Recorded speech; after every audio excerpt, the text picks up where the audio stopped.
It is now officially map time on the Rachel Maddow Show. Not nap time, map time. This is the map. This is the Gulf of Mexico. This is the Gulf of Mexico showing its oil production. Each one of those tiny little yellow dots you see on the screen, I hope you have HD, represents an active oil production platform in the Gulf of Mexico. Look at all of them. Look at all of those little dots. In total, there are about 3,600 oil platforms currently operating in the Gulf. 3,600 of those tiny little yellow dots. What exactly are all of them doing? I'm glad you asked, because this is an important point.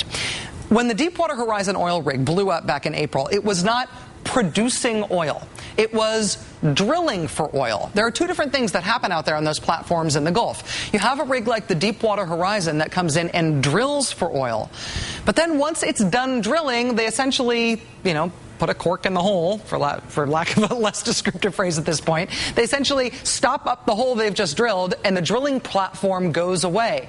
Then a whole new platform, a whole different platform actually comes in, uncorks the hole, and gets the oil out of the well. It's two different types of rigs, two different processes. There's drilling, and then there's production. Drilling done with a drilling rig, production done with a production rig. The production platform pumps the oil back to shore through all of the green pipelines you see there on the map. Those are all those green lines. So again, drilling and production platforms, two different things. This is sort of oil industry 101, but this drilling versus production distinction is at the very heart of a very ugly and very stupid fight that's going on right now. As we speak, the Obama administration is trying to temporarily ban deepwater offshore oil drilling in the Gulf of Mexico. And today, for a second time this week, a Louisiana federal judge told them, no, you can't stop that drilling from happening. A decision that was met with massive celebration from politicians including Governor Bobby Jindal of Louisiana, who headlined a Down with a Ban, Let's Keep Drilling rally earlier today. We're here today. We're here today to call on the federal government. We're saying don't double down on a failed arbitrary 6-month moratorium. The fact that the federal bureaucrats can't do their job shouldn't mean that thousands of Louisianians lose our jobs. It's as simple as that. The country needs the oil and gas that's being produced in the Gulf every day to power this economy. Hi, Governor Jindal. It is your lucky day. You have caught us right in the middle of map time. When you say that America needs the oil that's being produced in the Gulf of Mexico, so down with the ban, fine. This temporary ban isn't going to affect the production in the Gulf of Mexico. This moratorium that the Obama administration wants to put in place affects exactly 33 of those 3,600 little yellow platforms marked on this map. And the ones that it affects are not the ones that are producing oil. It's only the ones that are drilling in deep water toward the oil. They haven't got to the oil yet. And that's a grand total of 33 of these more than 3,000 dots. That's it. Remember when the oil industry executives from the top 5 oil companies testified in front of Congress earlier this month? One of the amazing things that came out of that hearing, we talked about it on this show, was that all of the company's oil spill response plans for the Gulf were essentially the same plan. They were essentially copies of each other. They looked the same. The covers were different colors, but other than that, they were the same. And those executives were questioned about the fact that all of their plans called on the same resources in the event of a spill. So you call the same dead guy for advice on marine life. You save the same non-existent Caribbean walruses in the Gulf of Mexico. You ineffectively and inexpertly deploy the same boom. You activate all the same responders. You go to the same websites. You call the same phone numbers. All of their plans are identical. They admitted it. The cookie-cutter characterization should not come as much of a surprise because the industry has relied upon sharing of resources. Boats, booms, skimmer equipment. So those plans look the same because, in fact, they call upon the same resources to respond. Right. This is a very important point, right? They call on all the same resources to respond, which means, okay, oil execs, okay, politicians, think about this just for a second. All of the resources that we put to deal with an oil spill in the Gulf are sort of busy. They're already being used right now. Those plans have been put into action. The resources have all been called up. It is all happening. So right now, if something else happens on another drilling rig out there in the Gulf, there are no resources available to respond. It's not like each individual company or each individual platform has their own response plan. They all only have the one, and the one response is sort of in process. So can you just hold your horses while we deal ineffectively with this other ongoing disaster that we're nowhere near stopping? It's not like this crisis is getting any better. It's actually getting worse. Yesterday, we didn't even have a containment dome on that gushing well for most of the day. Tens of thousands of additional gallons of oil are pouring into the Gulf every single day. It's an additive problem. Every day is worse than the day before, and the cleanup effort clearly cannot keep up. This is what the cleanup looks like right now. Ineffective boom piled up on a marsh in Grand Isle, Louisiana this week. This is not the old bad way they did it. It's how they're doing it now. Globs of oil now moving into Pensacola Bay in Florida. Officials there expecting it to reach farther inland tomorrow as it approaches Sabine Pass. 1,300 workers preparing to try to clean up all of the oil that comes ashore.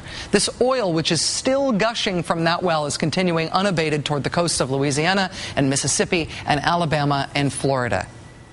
Even as we fail to respond to this existing disaster, the oil industry and genius politicians like Bobby Jindal are fighting to have the right to start another one. What would they suggest we do if something else goes wrong? The oil industry is not being shut down. New oil drilling is. If you care, there is a difference. Joining us now is Bob Kavnar. He is a 30-year veteran of the oil and gas industry. He most recently headed up Milagro Exploration, a privately held firm with operations along the Gulf Coast. Mr. Kavnar, thanks very much for coming back on the show. Thanks for having me, Rachel. First of all, as an expert in the field, let me just ask you if I got any of that oil industry 101 wrong. I mean, there are different processes for drilling and production, right?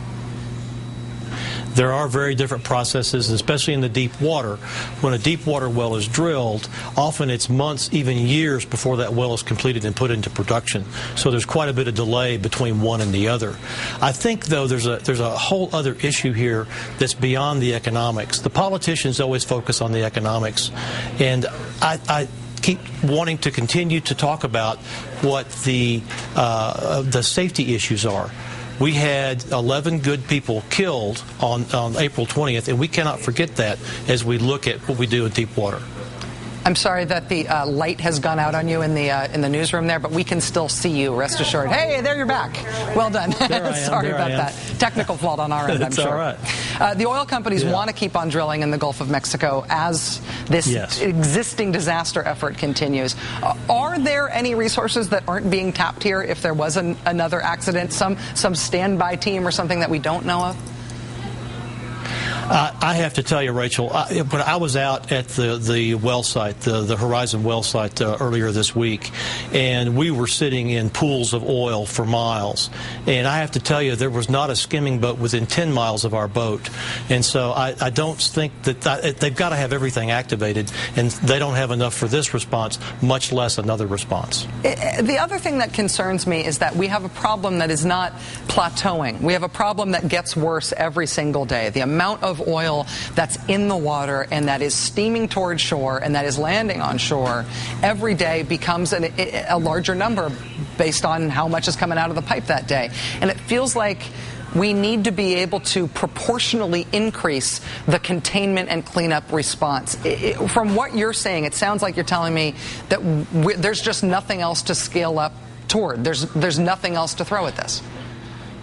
I think actually the numbers are going down, Rachel. What I'm hearing from people in Louisiana is that the shrimpers and the fishermen who have been skimming oil near shore are getting discouraged. Their crews don't want to be doing this. They're backing away. And so I think the number of boats are probably actually going down rather than up. Wow. That's very depressing. Bob, today a federal judge in Louisiana again ruled against the administration's temporary ban on deepwater drilling in the Gulf. As somebody who knows the oil industry well, who's been involved in exploration, how confident are you that all of those 33 other drilling rigs that Bobby Jindal is having these rallies to try to get them drilling again, how confident are you that they're all perfectly safe? I'm just not. All these rigs use the same safety systems and the same kinds of blowout preventers that failed so miserably on the Deepwater Horizon. And I'm just unwilling to let economics and money get in the way of keeping these workers safe and protecting the environment. So I believe that the moratorium, this pause, must take place so we can figure out what happened and redesign before we go back. Bob Cavanaugh, a 30-year veteran of the oil and gas industry, whose insight and experience have been really invaluable to us and our viewers. Thank you so much for your time tonight. Thanks for having me, Rachel.